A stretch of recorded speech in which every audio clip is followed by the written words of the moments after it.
ప్రధాని కార్యక్రమాలు హైదరాబాద్లో మొదలు కాబోతున్నాయి. మొత్తంగా ఈరోజు ప్రధాని బిజీగా హైదరాబాద్లో గడపబోతున్నారు. ఇక మూడోసారి ప్రధాని అయ్యాక నరేంద్ర మోదీ హైదరాబాద్కు రానుండటంతో అందులోనూ తెలంగాణ రాజకీయాలకు సంబంధించి ఏదో జరగబోతుంది అన్న అంశాలు ఒకవైపు రాజకీయంగా చర్చకు దారితీస్తూ ఉంటే బేగంపేట ఎయిర్పోర్టుకు ప్రధాని మోదీ చేరుకున్నారు. మోదీకి ఇక ఘన స్వాగతం పలికారు భారతీయ జనతా పార్టీ నేతలు. కాసేపట్లో హెచ్ఐసిసికి ప్రధాని మోదీ చేరుకోబోతున్నట్టుగా తెలుస్తోంది. సో మొత్తంగా బేగంపేట ఎయిర్పోర్టుకు అయితే ప్రధాని మోదీ చేరుకున్నారు. ఇక ప్రధాని మోదీ తెలంగాణ గడ్డపై అడుగు పెట్టడంతో ఇటు తెలంగాణ కమలదళం అయితే సంబరాలు చేసుకుంటుంది. మొత్తంగా తెలంగాణ రాజకీయాల్లో ఒక మార్పుకు ప్రధాని పర్యటనను ఒక సూచికగా చూస్తూ ఉన్నారు. ఇక కాసేపట్లో ఏం జరగబోతుంది, ప్రధాని పర్యటన ఏ విధంగా కొనసాగుతుంది, ప్రధాని ఈరోజు సభలో ఏ అంశాలపై మాట్లాడబోతున్నారు అనేది కూడా దేశవ్యాప్తంగా చర్చ అయితే సాగుతుంది.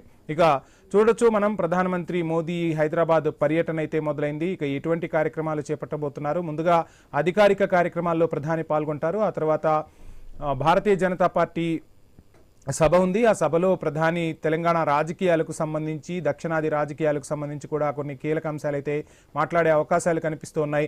మొత్తంగా 9,400 కోట్ల ప్రాజెక్టుల పనులకు ప్రధాని మోదీ గ్రీన్ సిగ్నల్ ఇవ్వనున్నారు.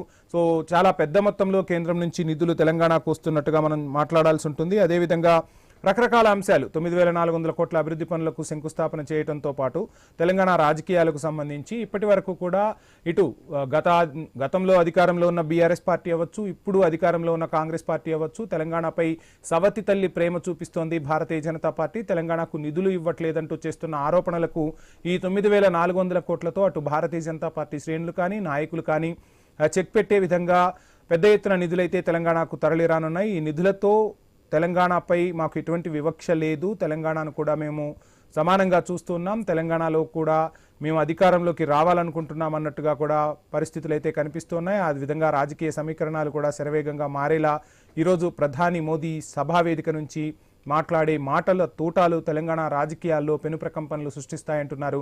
సో మొత్తంగా పశ్చిమ బెంగాల్లో గెలిచిన ఉత్సాహంతో, 5 రాష్ట్రాల ఎన్నికలు ఇచ్చిన ఉత్సాహంతో భారతీయ జనతా పార్టీ అయితే చాలా స్ట్రాంగ్గా ఉంది. దేశవ్యాప్తంగా కాషాయమయం కావాలని చెప్పి భావిస్తూ ఉంది. సో ఈ నేపథ్యంలోనే తెలంగాణపై ఇక పూర్తిగా భారతీయ జనతా పార్టీ దృష్టి సారించిందన్నట్టుగా కూడా రాజకీయ విశ్లేషకుల నుంచి వార్తలు అయితే వినిపిస్తున్నాయి.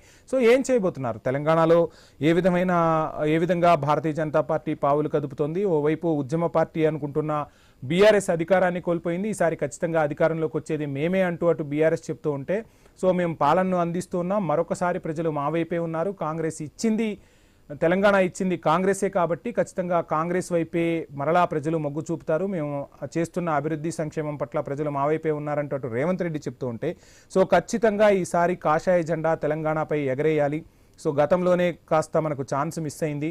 8 ఎంపీ సీట్లు, 8 ఎమ్మెల్యే సీట్లు వచ్చాయి.